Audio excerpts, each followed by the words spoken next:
esperança viva, tua presença, Deus. Eu provei e vi o mais doce amor que liberta meu ser e a vergonha de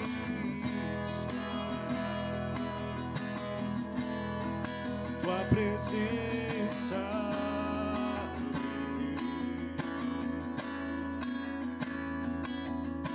Santo Espírito, és bem-vindo aqui. Vem inundar, encher esse lugar. É o desejo do meu coração. Sermos inundados por tua glória, Senhor.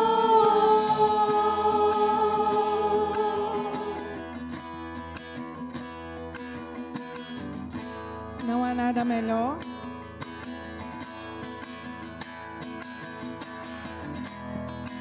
Não há nada igual, não há nada melhor a de se comparar a esperança viva, tua presença.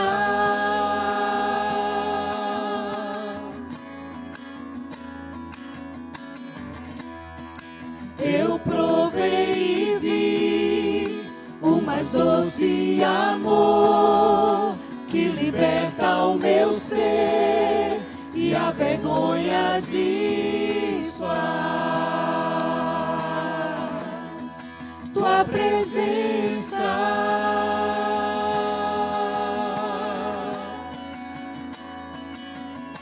Santo Espírito, és bem-vindo aqui.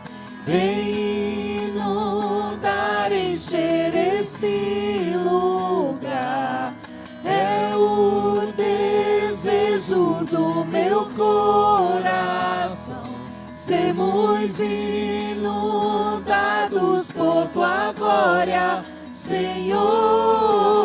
Santo Espírito, és bem-vindo aqui. Vem inundar, encher esse lugar. É o desejo do meu coração.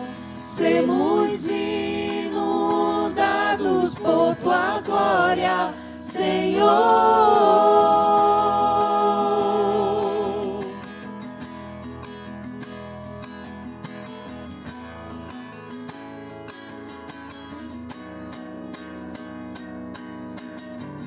Vamos provar e quão real é tua presença.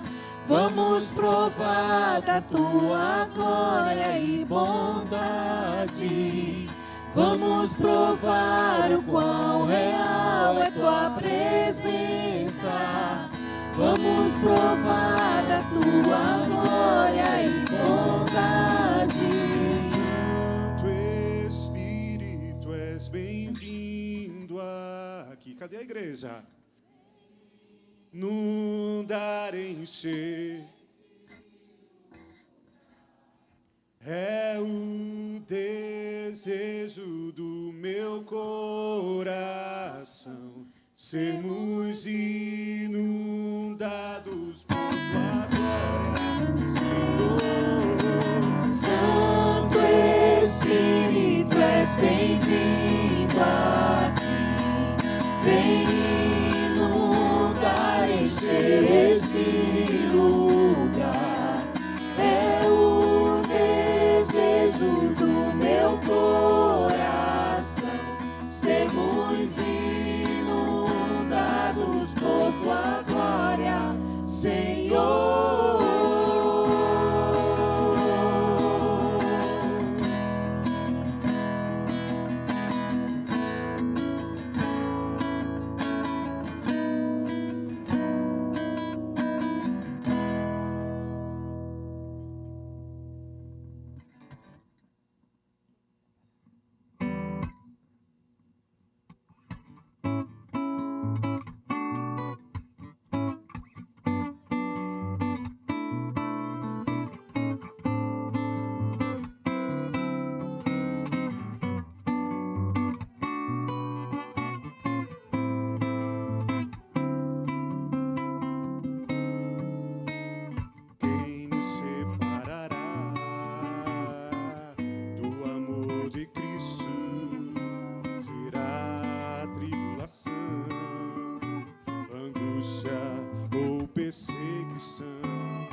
Vamos ensaiar.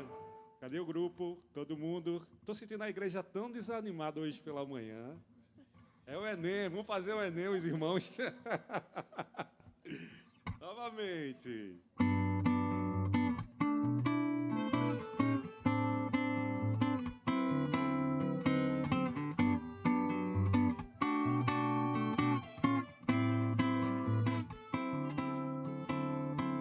Agora. Quem nos separará do amor de Cristo? Será tribulação, angústia ou perseguição, fome ou nudez, perigo ou espada. Novamente, quem nos separará do amor de Cristo? Será tribulação, angústia ou perseguição, fome ou nudez, perigo ou espada. Pois eu estou bem certo que nem a morte, nem vida, nem anjos, nem principados, nem coisas do presente, nem do porvir, nem poderes, nem alturas, nem profundidade, nem qualquer outra criatura poderá nos separar do amor de Deus que está em Jesus Cristo, nosso Senhor, que está em Jesus Cristo. Nada poderá nos separar. Nada poderá nos separar do amor de Deus que está em Jesus Cristo, nosso Senhor, que está em Jesus Cristo, nosso Senhor.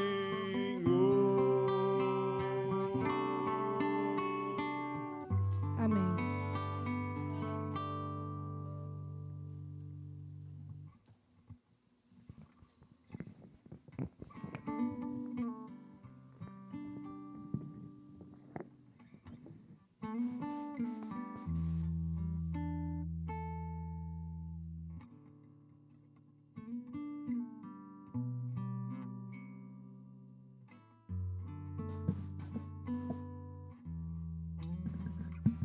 Graça e paz, igreja.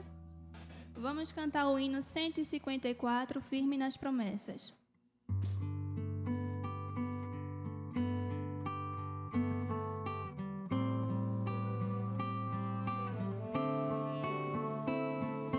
Firme nas promessas do meu Salvador, cantarei louvores ao meu Criador. Fico pelos séculos do seu amor, firme nas promessas de Jesus. Quero ouvir a igreja cantando firme. Firme, firme, firme nas promessas de Jesus, meu mestre. Firme, firme, sim, firme nas promessas de Jesus. Firme nas promessas, não irei falhar.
Graças e paz, irmãos. Agradecendo a Deus por essa oportunidade de estar aqui mais uma vez na casa de Deus para a gente celebrar em uma manhã de domingo, que é o dia do Senhor, celebrarmos aí mais um culto a Deus e agradecer a Ele por tudo aquilo que Ele tem feito na nossa vida. Uma manhã de domingo chuvosa, como hoje. Boa parte dos irmãos aí estão resfriados, assim como eu também. Estou me recuperando de uma gripe, então peço a oração dos irmãos aí para que Deus me ajude aqui na transmissão da palavra. Então, convido os irmãos a abrir a Bíblia na carta aos Hebreus, capítulo 12. Carta aos Hebreus, capítulo 12.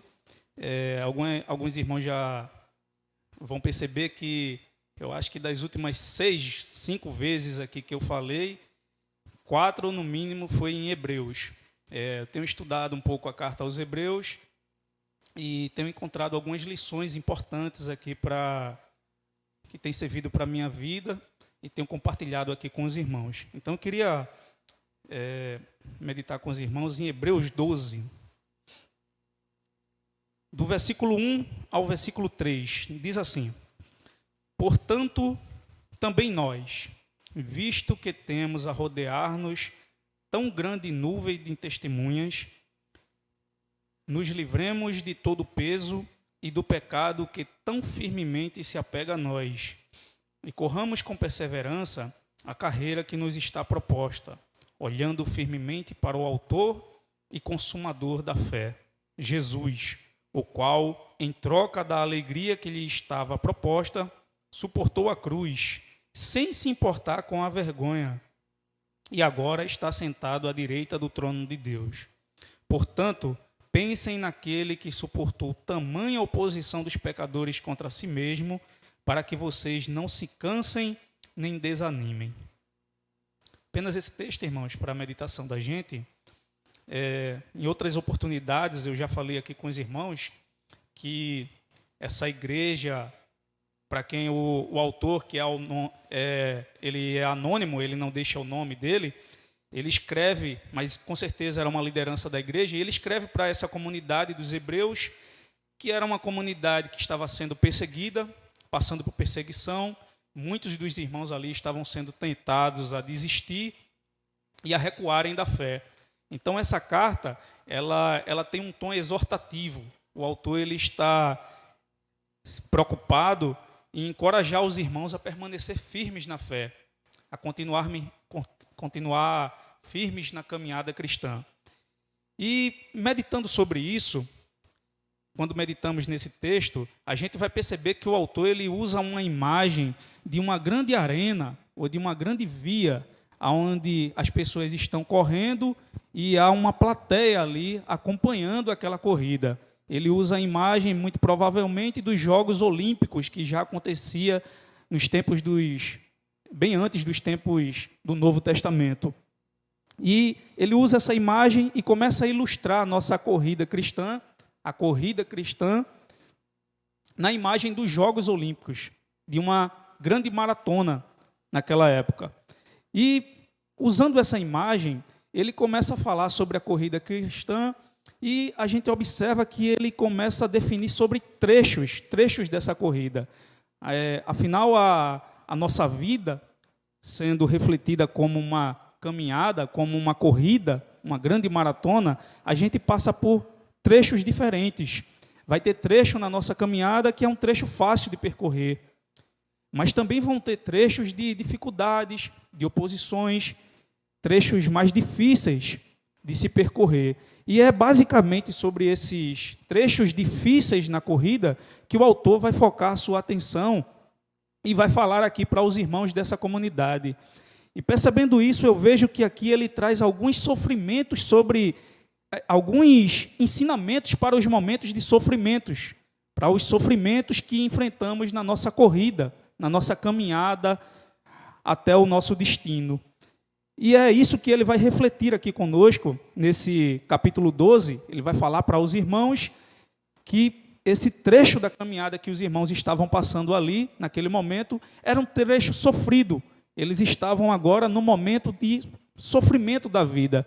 A nossa vida ela é repleta de momentos. A gente tem momentos bons e momentos ruins. E para aquela comunidade era um momento ruim. Eles estavam sendo perseguidos, estavam sofrendo, estavam sendo tentados a abandonarem a confiança que eles tinham em Deus. E no versículo 1, quando o autor diz, portanto, também nós. Quando ele começa dizendo isso, irmãos, portanto, também nós, ele está fazendo uma ligação, essa palavra portanto é uma conjunção, que ela tem o sentido de ligar aquilo que ele falou antes. E o que é que ele fala antes? Se você for observar, o capítulo 11 é a grande descrição da Bíblia dos heróis da fé. Quando ele diz, portanto, também nós, ele está ligando a nossa vida aos irmãos que receberam aquela carta, àqueles outros que ele descreveu no capítulo 11, que eram os heróis da fé. Ele nos liga a esses heróis do passado para querer nos mostrar que nós não estamos sozinhos nesse caminho, que nós não somos os únicos a passar por adversidades e sofrimentos. Aquela igreja estava passando por adversidade, por sofrimento, por um momento difícil. Mas quando ele diz, portanto, também nós, ele está dizendo, assim como nós estamos passando, observem esses aí que eu descrevi anteriormente, eles também passaram pelos mesmos caminhos que nós estamos passando. Esses aí que são os heróis da fé que eu acabei de citar para vocês, eles também tiveram adversidades, passaram por sofrimentos, passaram por momentos difíceis na caminhada. E a primeira grande lição que eu percebo aqui nesse texto, que o autor está trazendo para a gente a respeito do sofrimento, é que nós não somos os únicos a passar por sofrimentos e adversidades. Outras pessoas já passaram por esse caminho que a gente passou. Às vezes, quando estamos em um momento muito difícil da vida, em um momento de sofrimento e adversidade, a gente tende a pensar que nós somos os únicos. Quem nunca pensou, por que isso está acontecendo comigo? Essas coisas só acontecem na minha vida. Essas coisas só acontecem comigo. Muitos de nós pensamos isso, que a gente é o único a passar por aquele tipo de sofrimento, por aquele tipo de adversidade, e às vezes a gente se esquece que há outras pessoas passando coisas iguais às que nós passamos, e às vezes até pior. Isso aconteceu com Elias, capítulo 19, o versículo 10 de 1 Reis. Elias disse a Deus, em um momento difícil da vida, em um momento de sofrimento, de angústia, ele disse a Deus, já basta, Senhor. Só sobrou eu na caminhada agora. E Deus olhou para Elias e disse, não, você está enganado. Tem mais 7.000 pessoas passando pela mesma coisa que você está passando. Você não é o único. Com isso, nós entendemos que esses irmãos do passado, que o autor liga a nós, eles também passaram por sofrimento e dificuldades na vida. Nós não somos os únicos. A adversidade, luta, sofrimento faz parte do curso natural da vida. Todo mundo vai passar, em algum momento da vida, por um momento difícil e de adversidade. Faz parte do curso natural da nossa vida. Mas o que é importante é saber como lidar diante desses sofrimentos. As adversidades, elas fazem parte. Tem pessoas repletas de problemas aí no mundo. As coisas acontecem mesmo, a vida é dura e ela é difícil. Mas como nós vamos lidar com as adversidades, os sofrimentos, os momentos difíceis da vida, é que vai definir o nosso futuro.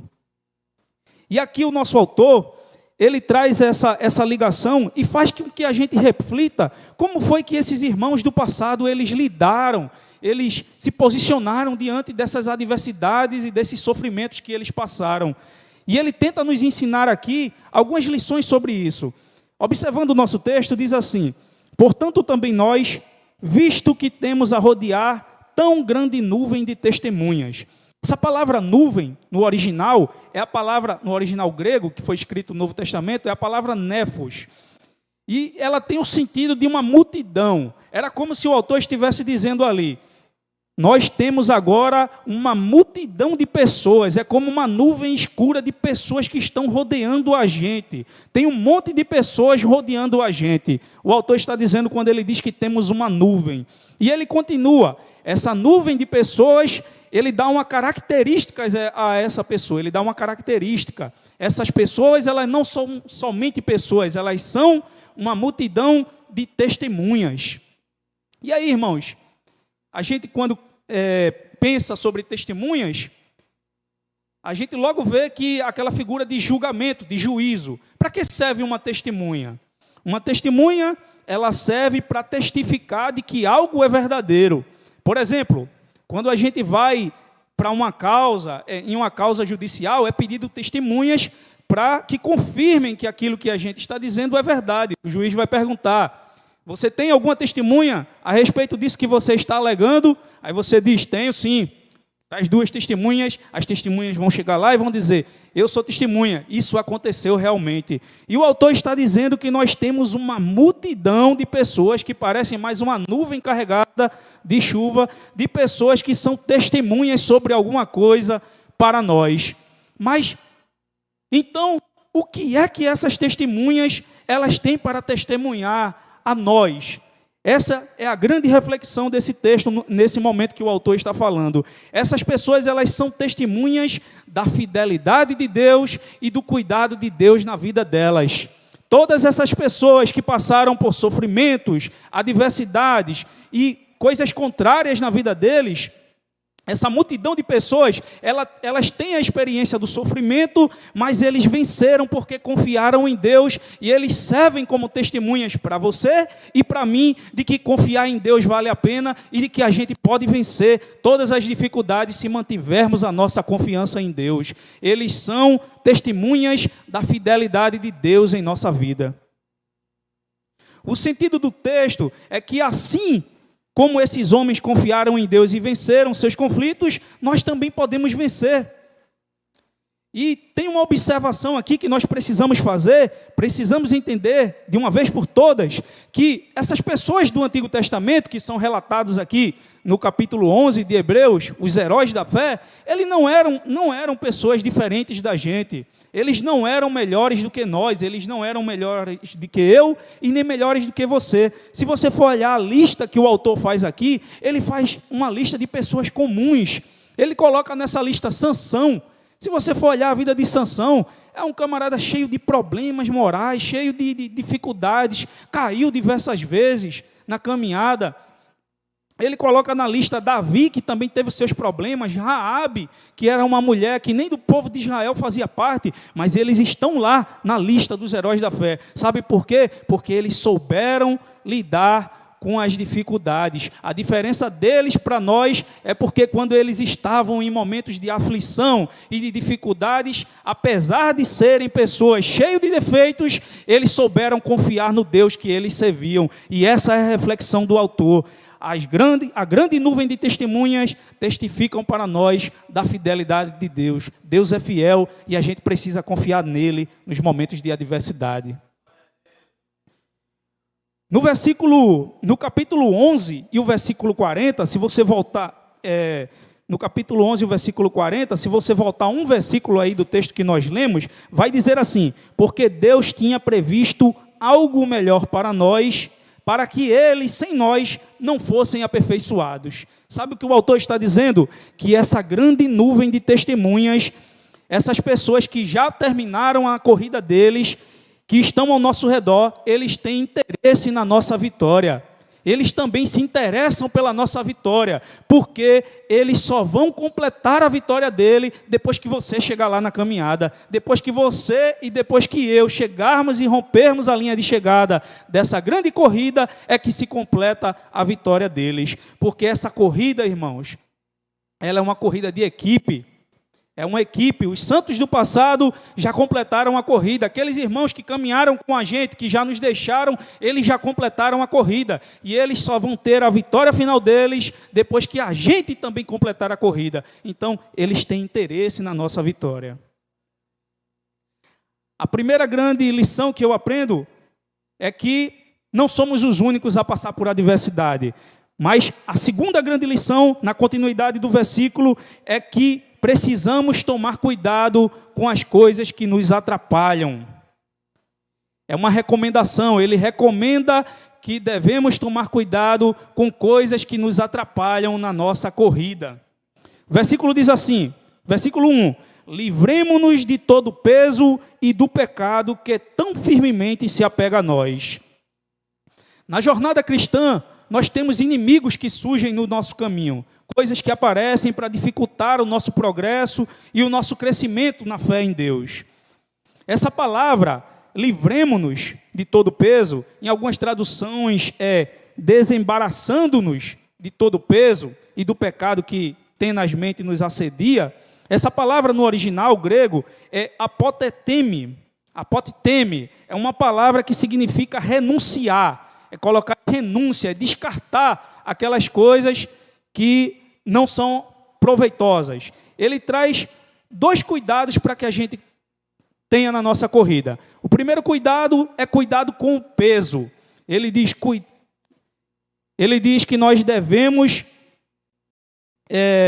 nos livrar de todo o peso e do pecado. O primeiro cuidado é com o peso. Observe que esse peso aqui que ele está falando, ele ainda tem aquela consciência de uma corrida. Ele ainda está fazendo a ilustração de uma grande corrida. Ele está usando essa linguagem de corrida e quer dizer que ninguém que participa de uma maratona, ele vai correr com roupas pesadas. A roupa que a gente está aqui não é uma roupa apropriada para uma maratona, para uma corrida. Quem vai correr numa maratona precisa estar leve, sem nenhum peso, uma roupa apropriada para uma corrida. Se você olhar os corredores de maratonas, eles são, atualmente e antigamente também era assim, eles usavam aquelas roupas curtas, bem leves e que facilitavam a corrida deles. Porque uma roupa desconfortável vai atrapalhar, vai ser um peso, vai dificultar aquela corrida que é longa.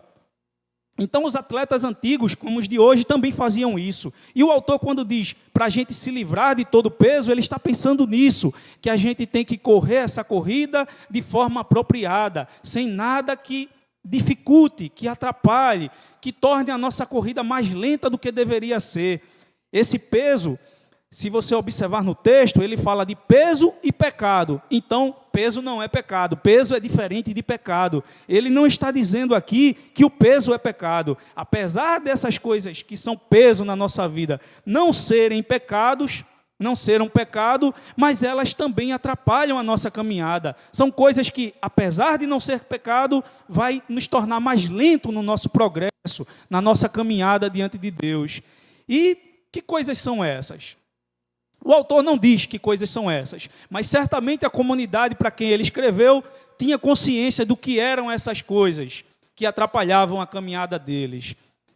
Talvez, quando aplicamos isso para nós, amizades que a gente sabe que não é boa, ambientes que a gente frequenta, que não são errados, mas a gente não se sente bem naquele ambiente, hábitos que a gente cultiva, sentimentos, ressentimentos, ansiedades, desejo por algo que sabemos que não precisamos, algum sentimento que temos que não fazem bem para nós. Tudo isso é peso na nossa caminhada, tudo isso torna o nosso progresso e a nossa aproximação diante de Deus mais lenta. É por isso que muitas vezes a gente diz que, Senhor, nas nossas orações, quero chegar mais perto do Senhor, quero me aproximar, quero ter mais comunhão com Deus, mas isso não acontece. Sabe por quê? É porque às vezes a gente está carregando peso. Tem algumas coisas que estão sendo pesadas na nossa vida e elas retardam o nosso progresso na fé e a nossa evolução diante de Deus. Então o autor diz que a gente tem que tirar esses pesos da nossa vida. E então ele continua: devemos nos livrar de qualquer peso que nos obrigue a diminuir a nossa velocidade. Enquanto a gente não tirar esse peso, essas coisas que atrapalham, nós não vamos prosseguir, como eu havia falado aqui. E uma coisa a se observar é que quando estamos em um momento de dificuldade, de sofrimento, a gente não deve tirar a nossa atenção de Deus. A gente não pode prestar atenção, dar atenção ou dar espaço para essas coisas que atrapalham a nossa aproximação de Deus. Nesses momentos, a gente precisa focar a nossa fé, a nossa vida e a nossa convicção mais em Deus do que em outras coisas. Precisamos nos aproximar mais de Deus nas nossas dificuldades. O segundo cuidado que ele diz é que nós devemos tomar cuidado com o pecado. Primeiro, cuidado com o peso, que não é pecado, mas pode atrapalhar a nossa caminhada. E o segundo cuidado é com o pecado. Esse é mais problemático, irmãos. Ele diz, o pecado que de perto nos rodeia. O sentido dessa palavra grega, quando ele fala de pecado que tão de perto nos rodeia, é o sentido de obstáculos. É como se ele estivesse pensando em obstáculos que vão surgir naquele caminho que já é difícil. Imagine uma corrida, uma maratona muito longa, e no meio dessa maratona ainda vão surgir obstáculos para você passar por ela. E você já está cansado de correr maratona e ainda tem obstáculos que você tem que passar. E ele está falando isso. O pecado nos rodeia como obstáculos que vão atrapalhar a nossa caminhada e a nossa fé. E se esbarrarmos nesses obstáculos, ele é perigoso para nos fazer até mesmo a desistir. E esse cuidado o autor está dizendo que a gente precisa ter. Sempre que passamos por momentos de dificuldades, a gente procura as soluções mais fáceis. Sempre que a gente passa por um momento difícil, a gente procura o jeito mais fácil de resolver aquele momento, de resolver aquilo dali. A gente, na nossa ansiedade, como humanos que somos, a gente procura sempre resolver do nosso jeito as coisas. Mas já observou que, na maioria das vezes, o jeito mais fácil de se resolver um problema, uma adversidade que a gente tem, é o jeito errado de fazer a coisa? Já observou isso? Já percebeu a quantidade de coisas erradas que surgem como soluções para momentos difíceis? A quantidade de coisas que aparece que a gente sabe que é errado, mas que aparece ali como uma solução para aquele momento de dificuldade que a gente tem. Como se envolver em uma coisa ilícita para resolver um problema financeiro, enganar pessoas para conseguir um benefício que nós estamos querendo, passar por cima de pessoas para, de repente, conseguir uma promoção no trabalho ou conseguir alguma coisa, algum objetivo.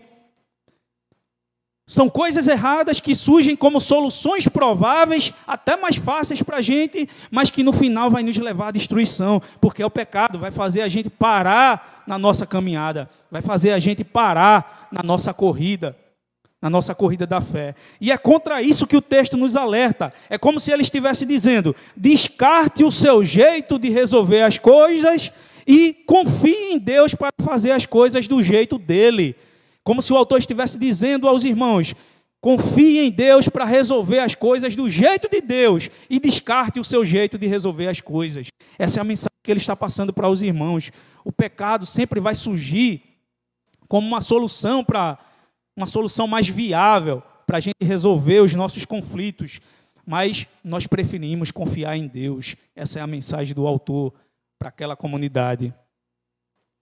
Continuando no versículo, irmãos, ele diz assim, corramos com perseverança.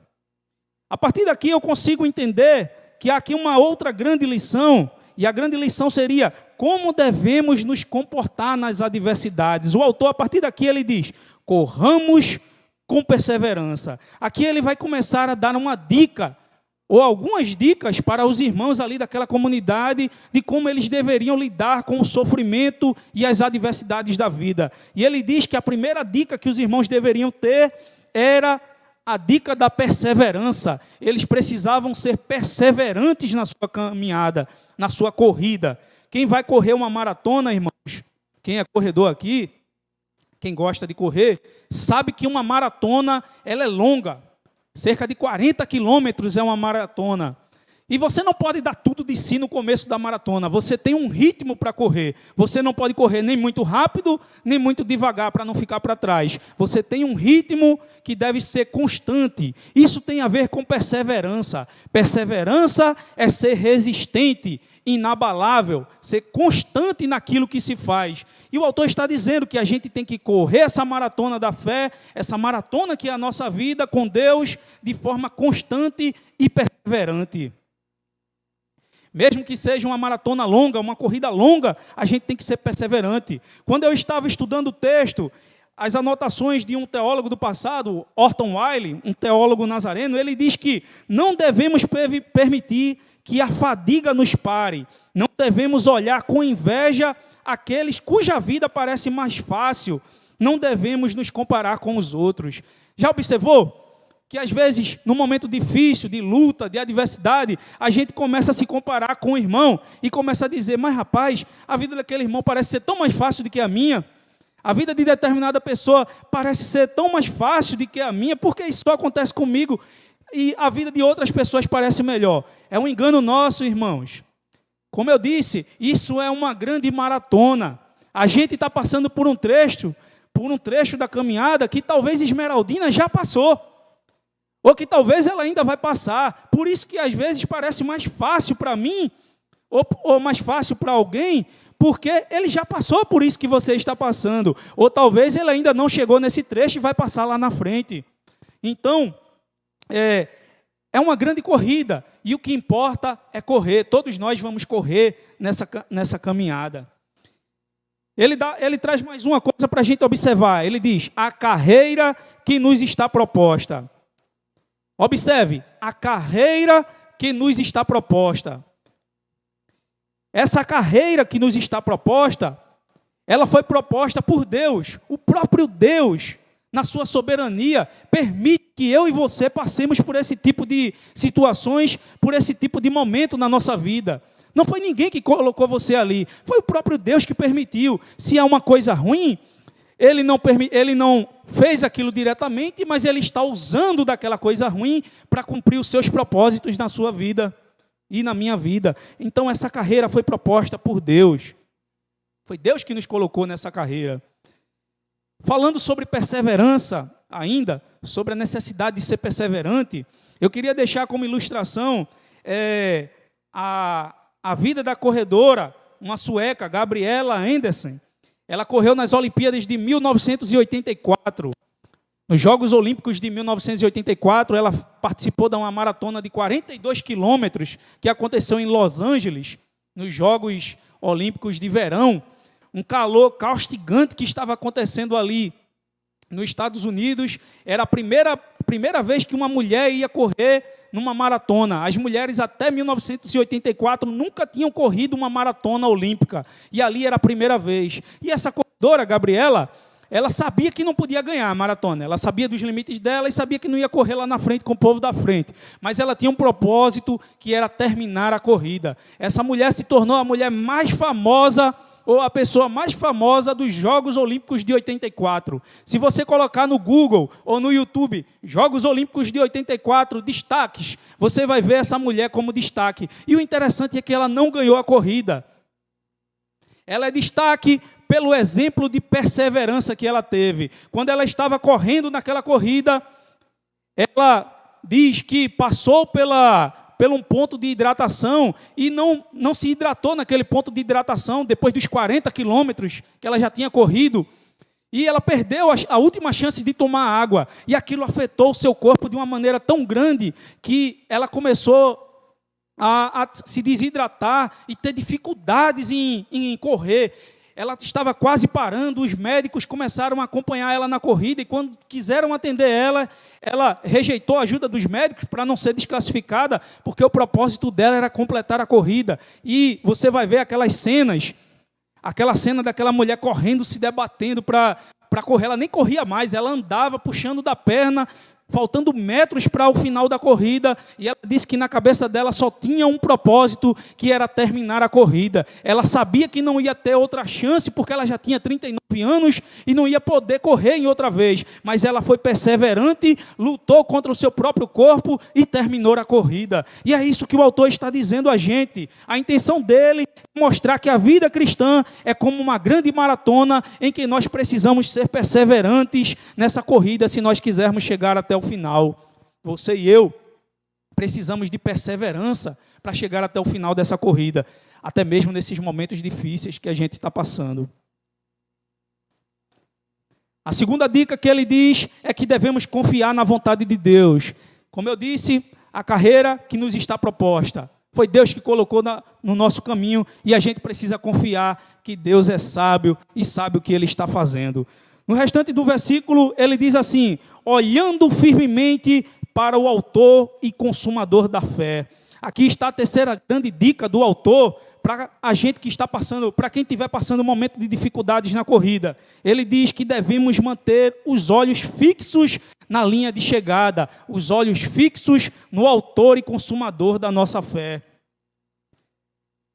Quem corre não pode ficar olhando para trás a todo momento da corrida. Quem está correndo precisa de foco. Todo atleta numa corrida, numa competição, ele tem que ter foco na linha de chegada. Ele não pode estar olhando para os lados, nem olhando para outros competidores. Ele tem que estar com a mente dele focada na linha de chegada. Nós não podemos ficar olhando para as nossas adversidades e os nossos sofrimentos ou nossos problemas. Nós devemos manter firme a nossa mente no nosso propósito, que é chegar no final daquela adversidade e contemplarmos aquilo que Deus tem para nós. Uma outra dica que o autor diz sobre autor e consumador da fé é que Jesus deve ser a nossa maior fonte de inspiração. Não temos uma fonte de inspiração que seja maior do que o próprio Jesus. Essa palavra, autor e consumador da fé, ela não tem o sentido de que Jesus ele é aquele quem inicia e completa a fé no nosso coração. Não é isso que o autor está dizendo, apesar disso ser verdade. Ele está falando aqui de Jesus, no texto, no seu original, ele tem o sentido de dizer que Jesus ele é o pioneiro, ele é aquele que primeiro correu a corrida da fé e completou com perfeição. Jesus ele é o autor porque ele é o pioneiro, ele é o primeiro a iniciar e completar perfeitamente a corrida da fé. Os irmãos do passado, os heróis da fé, eles completaram a corrida da fé, mas eles não foram perfeitos como Jesus nessa jornada. Jesus ele completou perfeitamente a jornada, e o autor está dizendo que ele é a nossa fonte de inspiração e vitória. É confiando em Jesus e olhando para ele que nós vamos ter a nossa maior fonte de inspiração para a nossa vitória. No capítulo 10 e o versículo 32, o autor chama a nossa atenção, ele tentando encorajar os irmãos ali, ele diz assim, ele diz que os irmãos devem 10 e 32, ele diz assim, lembrem-se dos dias passados. Ele leva a atenção dos irmãos para as vitórias que os irmãos já tiveram no passado. Ele está dizendo que os irmãos deveriam se inspirar nas lutas que eles tiveram no passado e já venceram.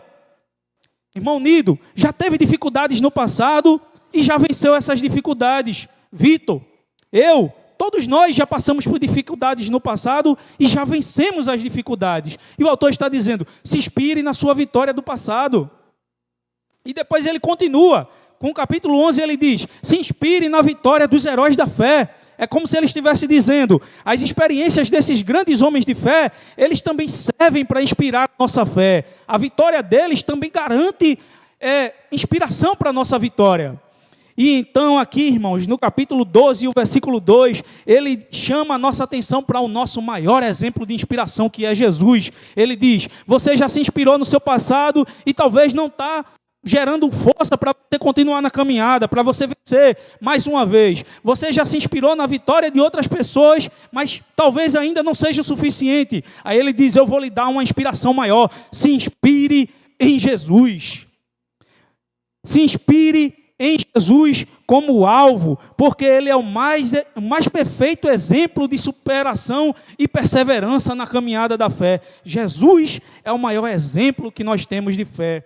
Os heróis do passado, Abel, Enoque, Abraão, Moisés, todos aqueles que são citados, que pela fé venceram as suas dificuldades, os seus sofrimentos e os seus problemas, é importante se inspirar nesses homens, pessoas que nós admiramos, é importante se inspirar em pessoas que nós admiramos, talvez o pastor da igreja, talvez pessoas que conhecemos, um familiar nosso, é importante se inspirar neles, mas devemos saber que a nossa admiração maior e a fonte maior da nossa inspiração é na vitória do próprio Jesus. Jesus é o que fornece a maior fonte de inspiração para a nossa vida. Ele é o capitão da nossa equipe, nessa corrida de equipe. Ele está lá no final da linha de chegada e é Ele quem está lá esperando que eu e você completemos a nossa corrida.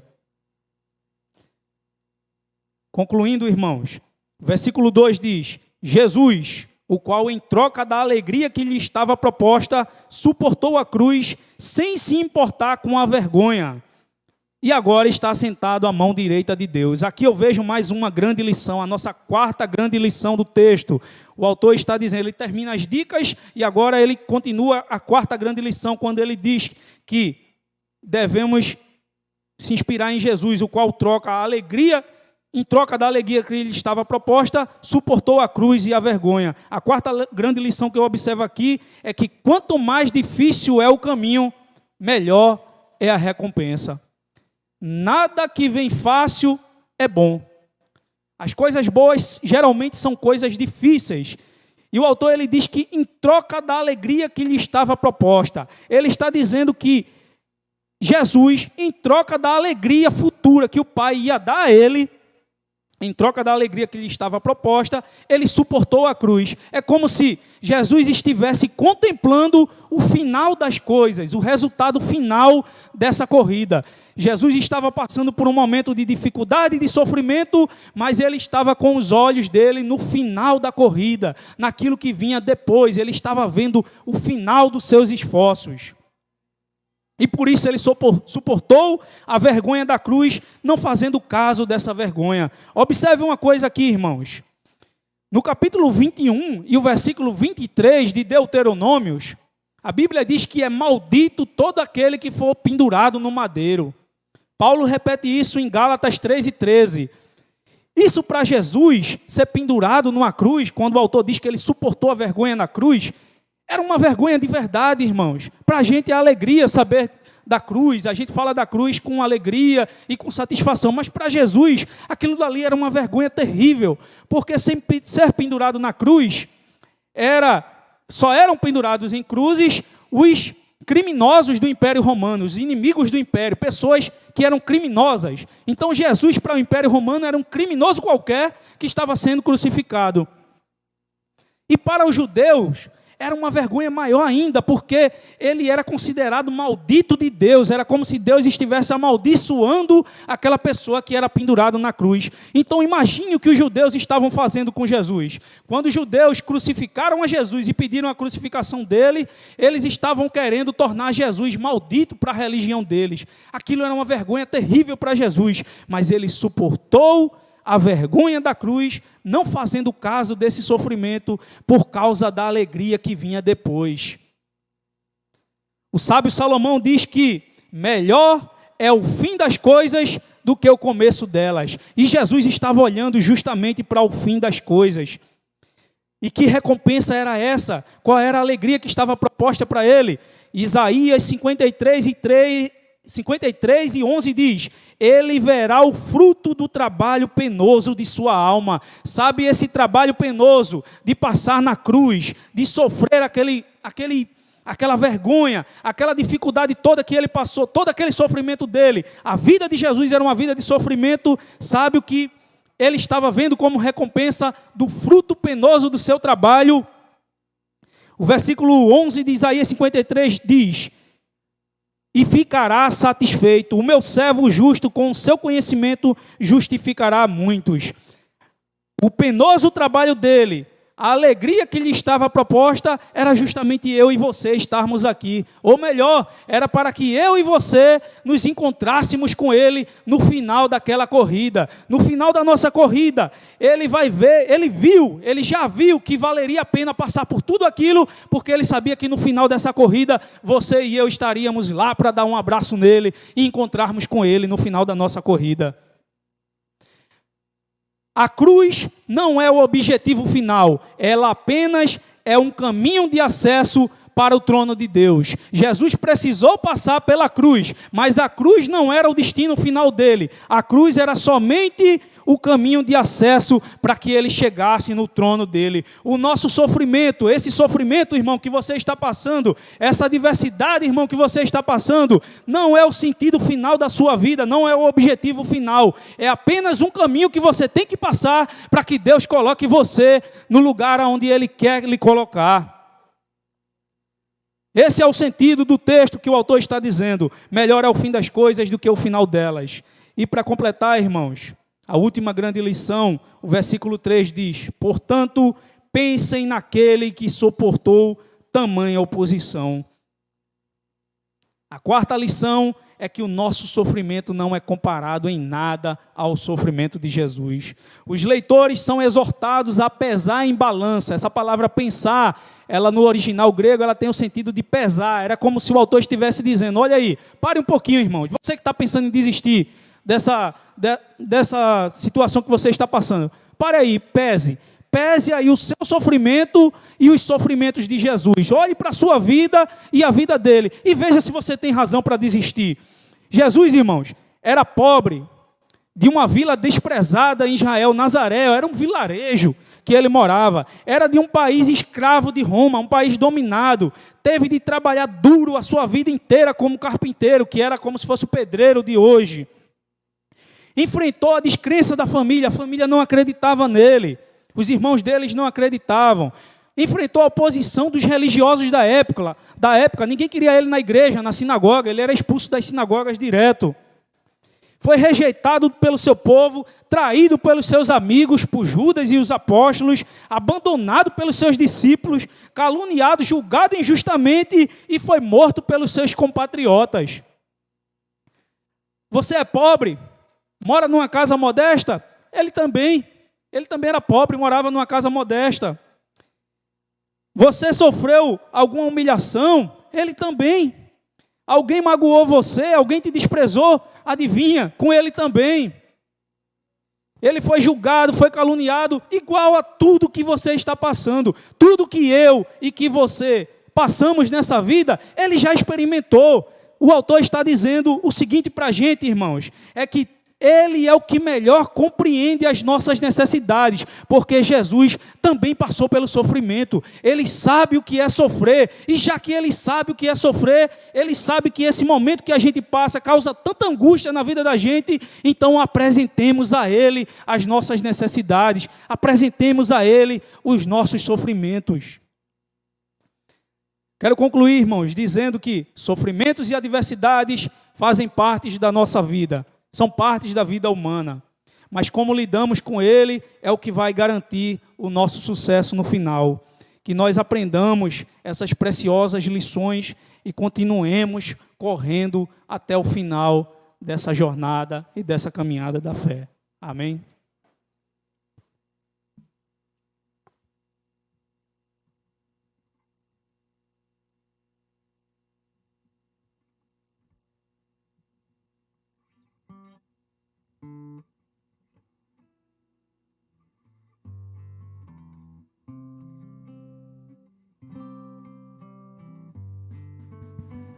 Vamos agora para o momento de dízimos e ofertas e vamos cantar o hino 295.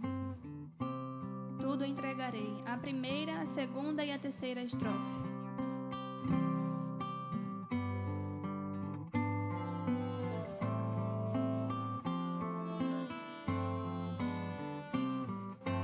Tudo, ó Cristo, a ti.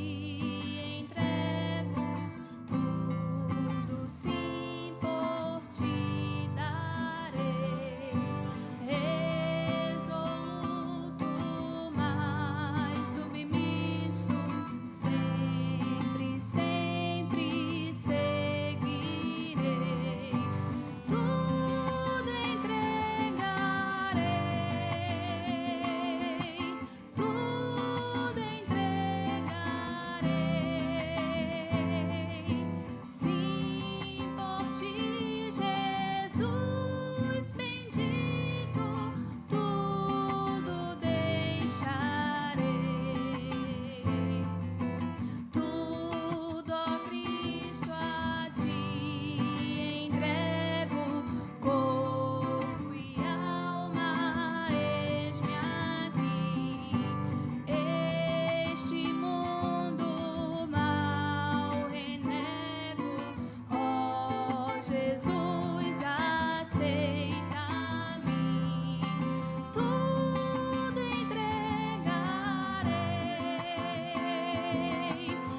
meu Pai, te agradecemos por cada dízimo e por cada oferta que foram depositadas aqui na tua casa, que possam servir, Senhor, para o mantimento da tua obra.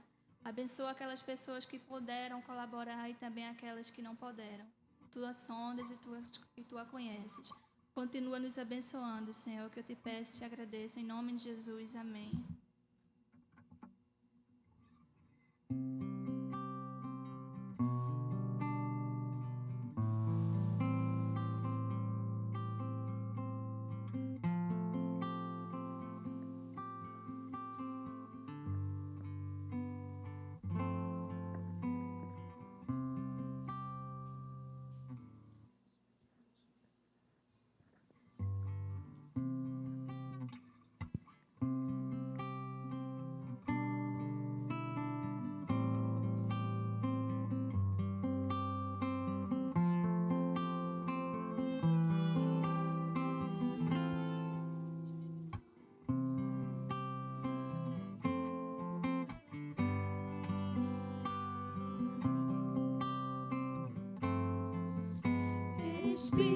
Espírito,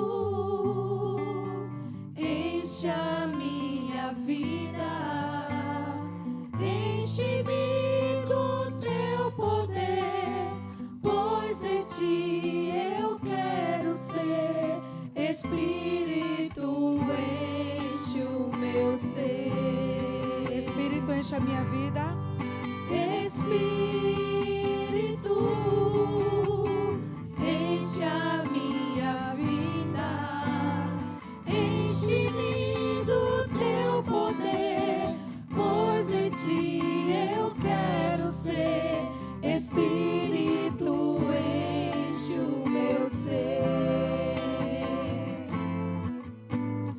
As minhas mãos eu quero levantar e em louvor te adorar.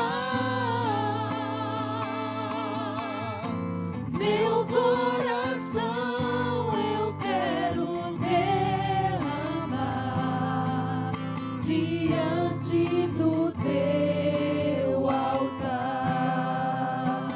Espírito, Espírito, enche a minha vida, enche-me do teu poder, pois em ti eu quero ser. Espírito, enche o meu ser. as minhas mãos. As minhas mãos eu quero levantar e em louvor te adorar.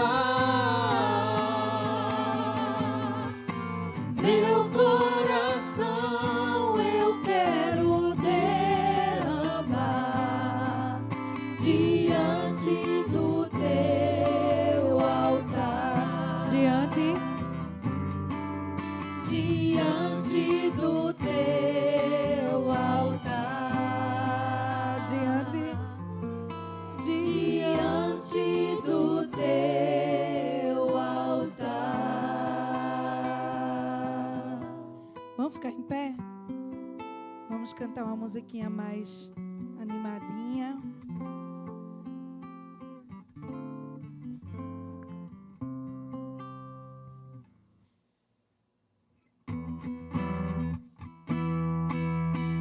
Você pode bater palma, viu? Fica à vontade.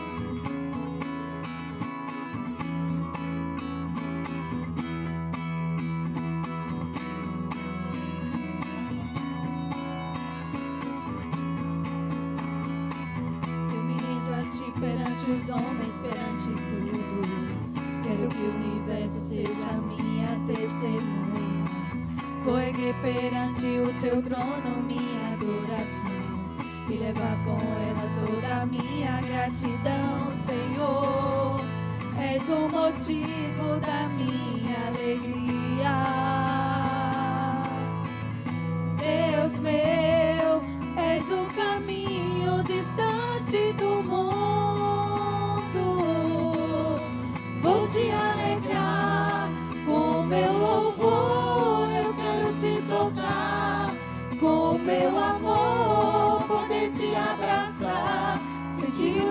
pulsar, teu coração bater ao meu. Vou te alegrar com meu louvor, eu quero te tocar com meu amor, poder te abraçar, sentir o teu pulsar, teu coração bater ao meu. Eu me rendo a ti perante os homens, perante tudo. Quero que o universo seja minha testemunha. Vou erguer perante o teu trono minha adoração e levar com ela toda a minha gratidão. Senhor, és o motivo da minha alegria. Deus meu, és o caminho distante do mundo. Vou te alegrar com meu louvor, eu quero te tocar com meu amor, poder te abraçar, sentir o teu pulsar, teu coração bater ao meu.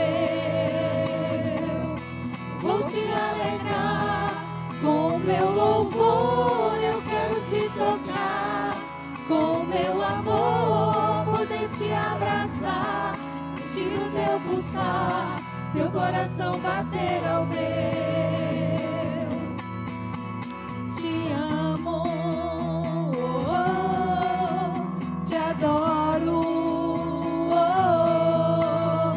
me prostro pra te adorar, te alegrar. Te amo, te adoro, me prostro Só pra te adorar, te alegrar. vou te alegrar com meu louvor, eu quero te tocar com meu amor, poder te abraçar, sentir o teu pulsar, teu coração bater ao meu. Vou te alegrar com meu louvor, eu quero te tocar com meu amor, poder te abraçar, sentir o teu pulsar, teu coração bater ao meu.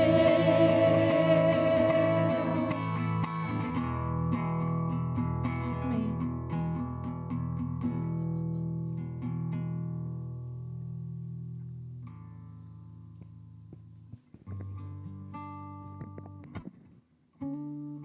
A graça e paz, irmãos. Antes de a gente orar encerrando o culto, somente avisar que hoje é o grande dia. É o dia do nosso jantar regional em prol da campanha Ampliar. Só dizer aos irmãos que os que estão aqui e os que estão nos assistindo, depois que encerrar o culto à noite, a gente vai entrar nessa porta lateral aqui, na minha direita, na esquerda de vocês, fazer uma coisa organizada para poder a gente se confraternizar e bater um papo, que é muito bom, salutar, porque muitas vezes a gente vem para o culto e quando termina, todo mundo sai na carreira para ir para casa ou fazer um lanche. Mas dizer a vocês, muito obrigado por aqueles que contribuíram comprando a senha. A gente ainda tem, quem puder comprar. E agradecer a vocês pelas orações, que é importante.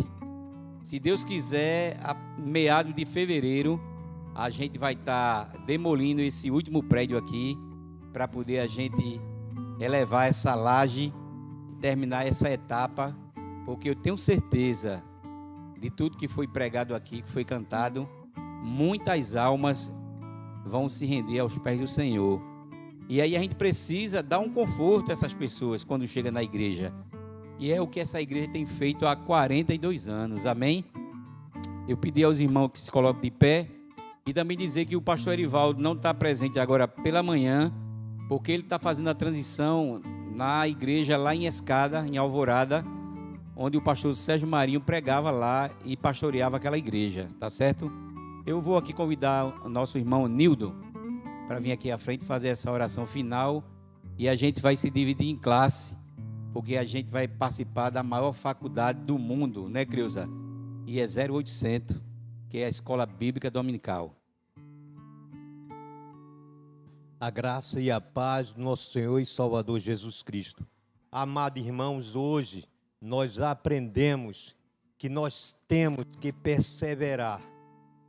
Muitas das vezes nós encontramos alguns irmãos ausentes da presença do templo do Senhor, porque eles não têm a perseverança e o objetivo de almejar e triunfar o alvo, que o alvo de todos nós é o nosso Senhor e Salvador Jesus Cristo. Esse é o nosso alvo. Não vamos olhar nem para a direita, nem para a esquerda. Foi muito bem colocado aqui a explanação do irmão Gustavo.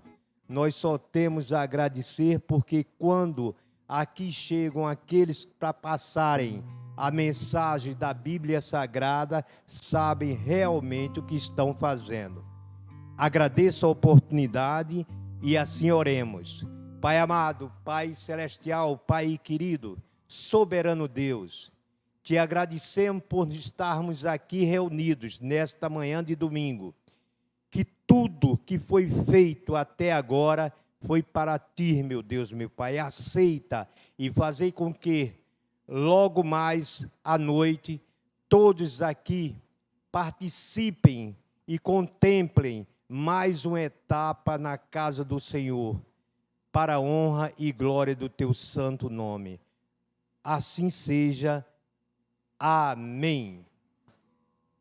Só não esquecer de à noite você trazer a sua senha, tá?